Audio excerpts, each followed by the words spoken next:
रामकृष्ण परमहंस देव जी परम सामर्थ्य महापुरुष थे।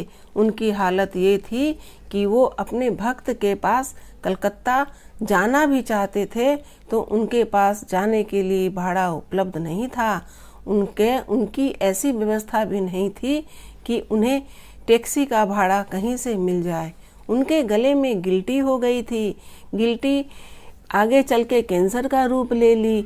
उनके मुंह से मवाद आने लगा। उन्हें असहाय वेदना होने लगी। कलकत्ता में एक डॉक्टर थे, वे बड़े पोस्ट पर थे।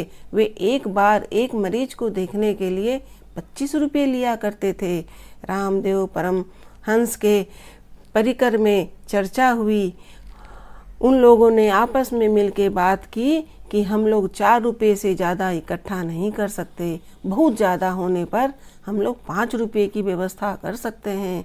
आगे जाकर जिनका नाम विवेकानंद हुआ, उनके घर में तो ऐसी खराब व्यवस्था थी कि नमक रोटी की भी उनके यहाँ स्थिति नहीं थी।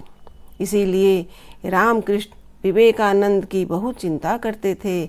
उनको देखते ही वे द्रवित हो जाते थे और उनके आते ही उनको जो कुछ रहता उसे खिलाने के लिए कहते थे और उन्हें अपने हाथों से खिलाते थे। और उन्हें कहीं से निमंत्रण आता तो वे कहते, नरेंद्र को बुलाने के लिए कहते और बोलते, तुमने नरेंद्र को बुलाया क्या? उसे बुलाओ, उसे भी निमंत्रण दो। वो नहीं खाया, वो भूखा होगा। रामकृष्ण के पास एक हृदय नाम के साधक रहा करते थे। वो उनसे बोले, आप तो जगदम्बा जगधात्री से बात करते हैं, वो तो आपकी माँ है, आप उनसे रोग नाश के लिए बात क्यों नहीं करते? आप उनसे बात कीजिए, माँ करुणा करेगी। आपको बात करना ही चाहिए। उनके इतने कहने पर वे माँ के पास गए। माँ के पास जाते ही वे 5 बरस के बालक के समान उनका स्वभाव हो गया। वो माँ के सामने उनकी वाणी बंद हो गई।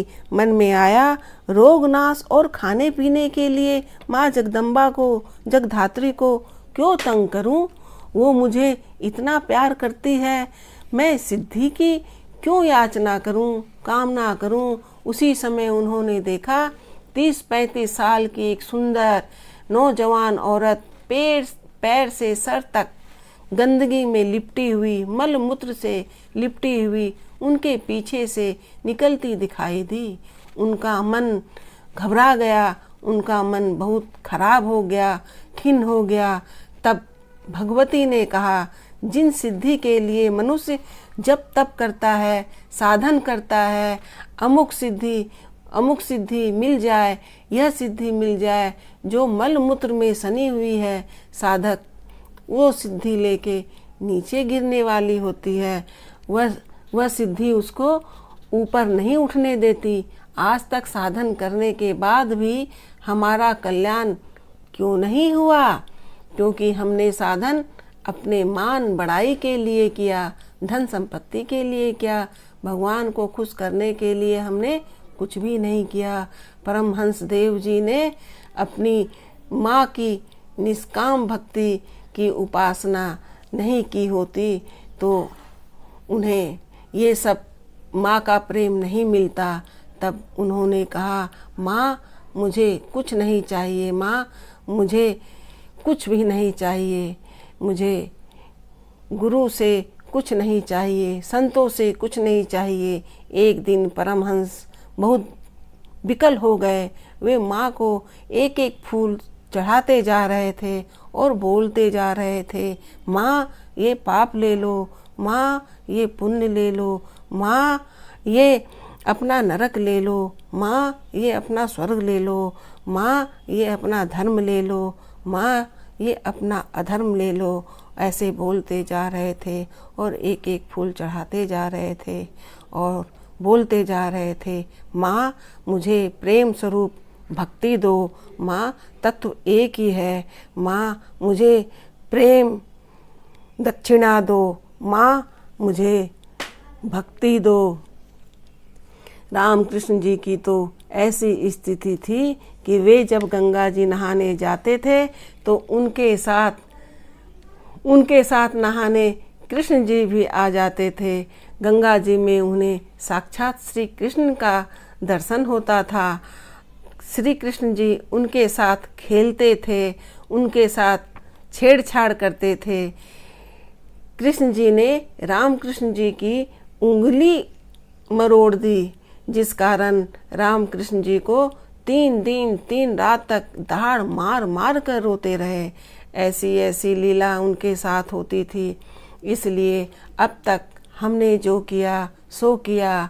अब माँ से प्रार्थना करनी चाहिए कि माँ बस अब तक मेरे सब पाप माफ़ करो, और माँ तुम्हारी खुशी हो उसी में हमारी खुशी हो। जैसे तुम रखो माँ, उसी प्रकार हम वैसे ही रहें और आपके प्रेम कृपा प्राप्त करते रहें। माँ हम पर उपकार करो और हम आपके प्रेम का आनंद प्राप्त करते रहें और आपके भक्त बने रहें। जय माँ जगदम्बा, जय माँ जगधात्री। हे माँ भवतारिणी, आपने जैसे रामकृष्ण पर कृपा करी, उन्हें अपना अनन्य भक्त बनाया। माँ आप हमें भी उस एक कदम आगे बढ़ाओ। माँ हम आपकी शरण में हैं। जय माँ जगदन्नी, जय माँ शिवाधात्री, जय माँ करुणामयी माँ। नमो नमो माँ, नमो।